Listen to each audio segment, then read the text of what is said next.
Good morning, Jessica. Hi, Lisa. How are you? I am well. Welcome, everybody out there. This is Hearth Heart Talks. Talk. Hearth Talks. Okay. So I think this is the second time we've done this coming from Zoom because we're here in Texas. Social distancing. Yeah, we Yeah. are social distancing. We are sheltering in place. And so, unfortunately, Jessica cannot come over to my house and we can't sit together in front of the hearth of the Which would be fireplace. really nice today because, hello, 30 something degrees in I April. I know. It is quite chilly here in Texas for springtime, I think, you know. Yes. Somebody's screaming.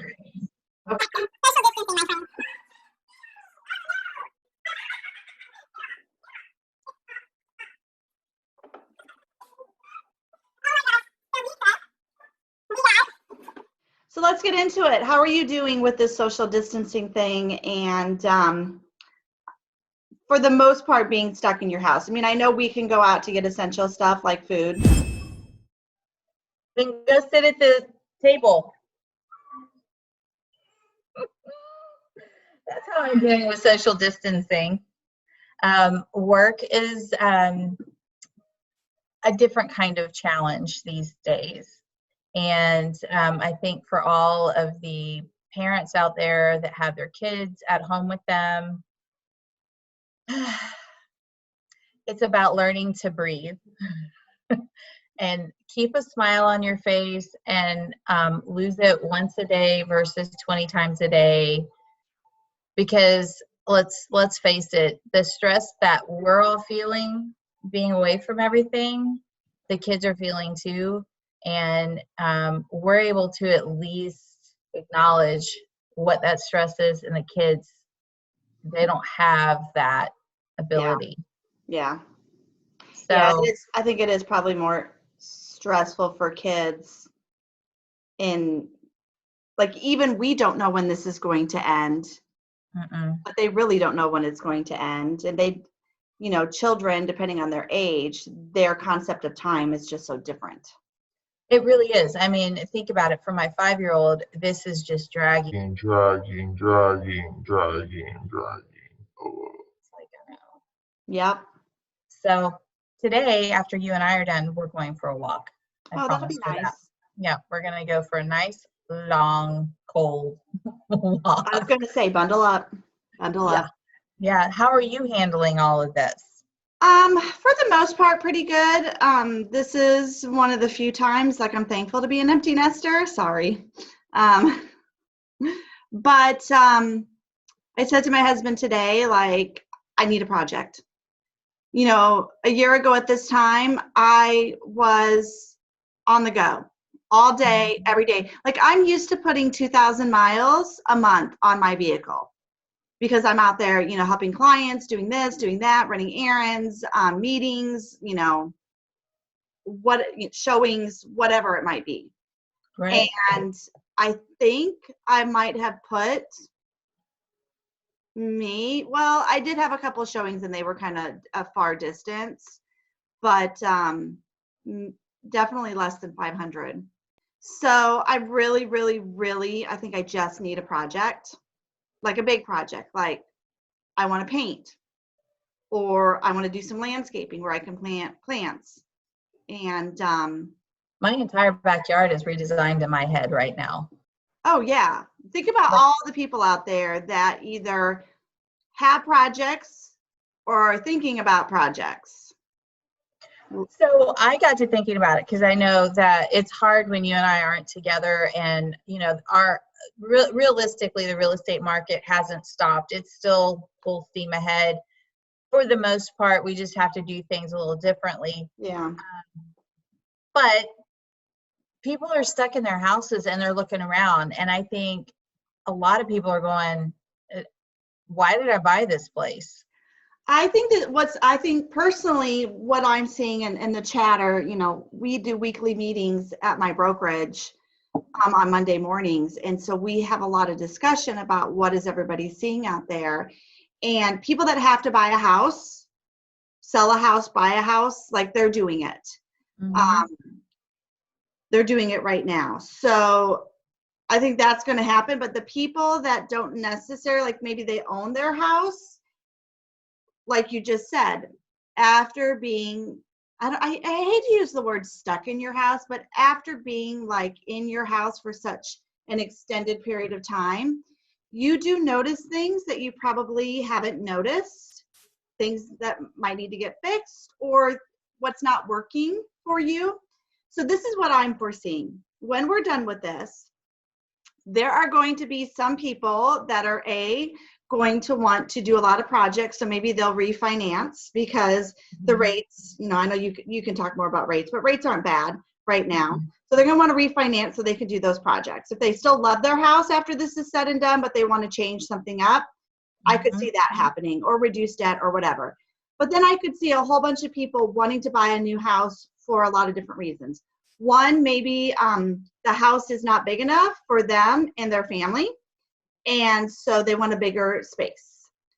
We've even talked about a lot of people who like the idea of open concept might not like the idea of open concept anymore because everybody's there. So maybe you want some delineation of spaces, and so you want a different style of house.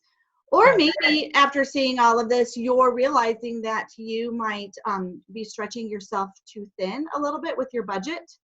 So maybe you want to sell your house and buy something a little bit less expensive. Or even maybe you live in an area where your lots are not big, and so you would like more space in between you and your neighbors. Because, But yeah, I mean, I've noticed there's things that I want to do. Like, I went on Facebook earlier today and I was like, okay, so based on this list in my head, I need a siding and window guy, a tree guy, a landscaper, a sprinkler guy. And then after all that's done, I'm gonna need a plumber for my bathroom. You and I have talked about my bathroom extensively, but it's got to get done. I'm probably going to be a painter because many of my rooms now are going to need a new coat of paint because, like, I'm satisfied with that color paint because I really like having a little cave room. But the rest of my house is all very bright colors, and I like that too, but I'm ready for a different palette of colors. Yeah. So yeah, I mean, I've decided that I'm going to be personally financing the lives of many people, which means I need to help a lot of other people. Yeah, you need to finance that, come up with the money. that can finance me financing other people. And that's how our economy works, frankly. Yeah, and I've been Pinteresting like crazy. Yes, because my boards are full. I just have to convince my husband. I mean, you just see this.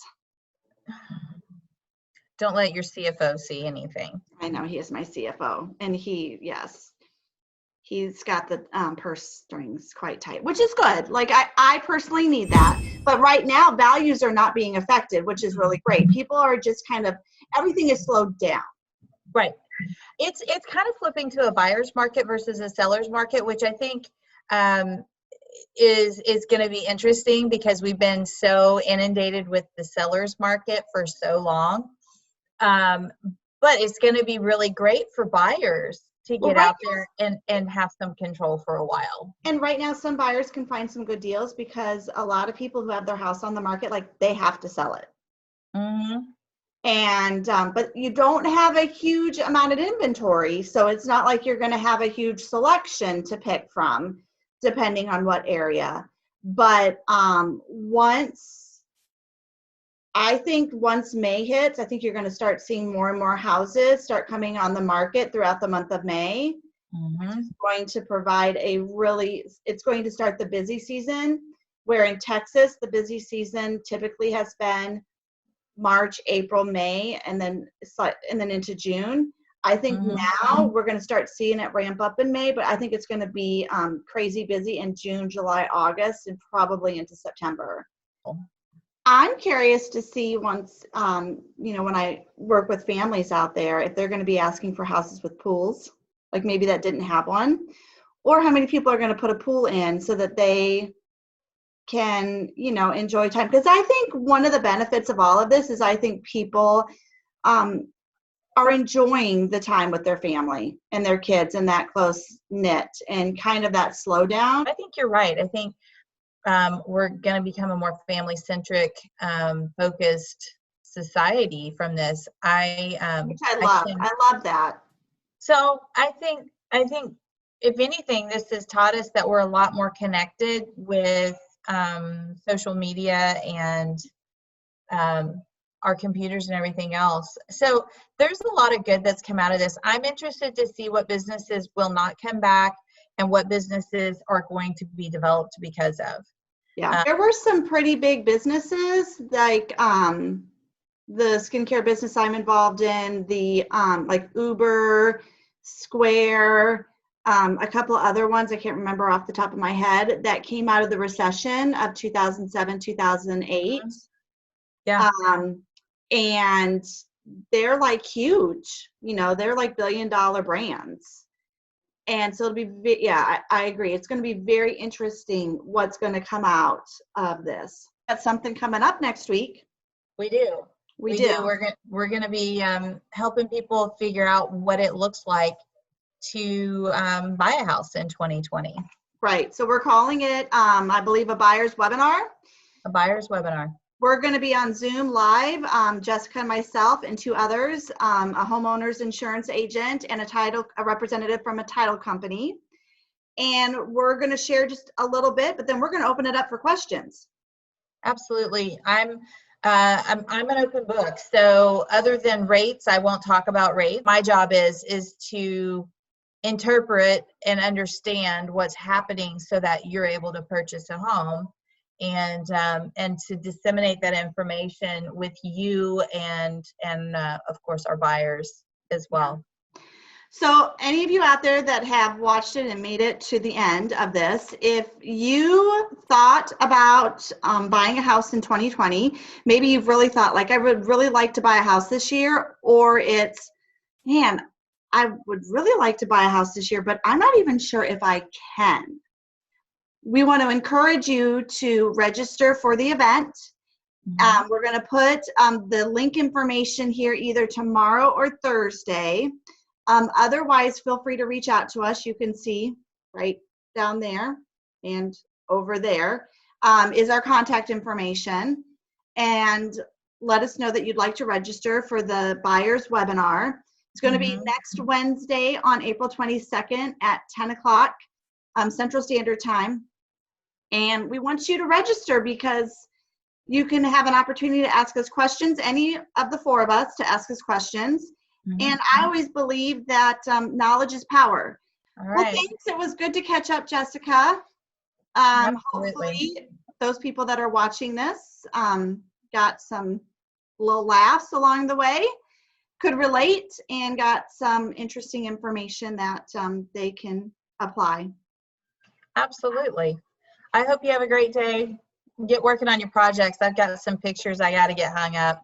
Yeah, I saw those behind you when you got up. Okay, we want to say goodbye to all of you. Thank you again for joining us. Please subscribe to our YouTube channel and share it. And one last thing that we haven't talked about, we're on Facebook. You can catch us on Facebook as well. Just look up Hearth Talks with Lisa and Jess. Lisa and Jess, yep. Yeah, so find us on Facebook and we're on YouTube.